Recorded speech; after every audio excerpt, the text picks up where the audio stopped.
Secara umum, informasi sangat penting bagi semua sektor, tidak hanya sektor pendidikan, terlebih di era digitalisasi seperti sekarang ini. Bila sepotong informasi sengaja dipelintir dan dibuat seakan-akan benar, masyarakat bisa dibuat bingung, resah dan tidak sedikit pula yang percaya, tanpa mencoba meminta klarifikasi kepada pihak-pihak terkait. Oleh karena itu, masyarakat diminta cerdas dan bijak dalam mengelola informasi yang diterima dari berbagai macam media.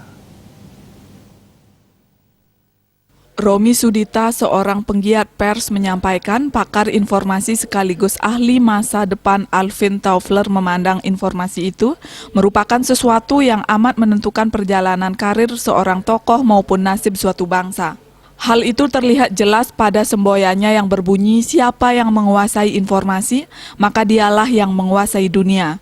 Informasi yang tak jelas sumbernya lalu beredar di dunia maya lazim disebut hoax. Informasi yang dikuasai oleh seseorang, jika hal itu nyata-nyata mengandung kebenaran dan merupakan berita terpercaya, jelas tidak akan menjadi masalah. Banyak pihak mengakui bahwa hoax atau berita bohong tersebut agak sulit diberantas.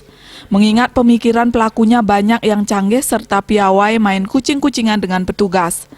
Agar masyarakat tidak termakan hoax, Badan Cyber dan Sandi Negara BSSN senantiasa mengimbau kepada siapa saja pengguna media sosial atau medsos untuk bijak serta cerdas dalam penggunaannya. Masyarakat harus bijak dan cerdas dalam penggunaan media.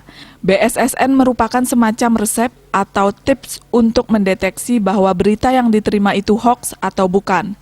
Pertama, cek keanehan yang ada. Kedua, cek kesesuaian judul dan isi berita. Ketiga, perhatikan sumber berita. Selanjutnya, cek tentang ketersediaan data pendukung.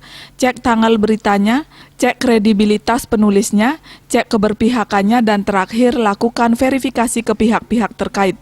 Dalam dunia pers, cetak maupun elektronik, sudah terbiasa berlaku ketentuan 5W untuk mengetahui bahwa berita yang dibaca atau didengar itu benar adanya atau mengada-ada. Istilah lainnya, berita yang dihasilkan senantiasa dapat memuaskan pembaca atau pendengar dan pemirsa.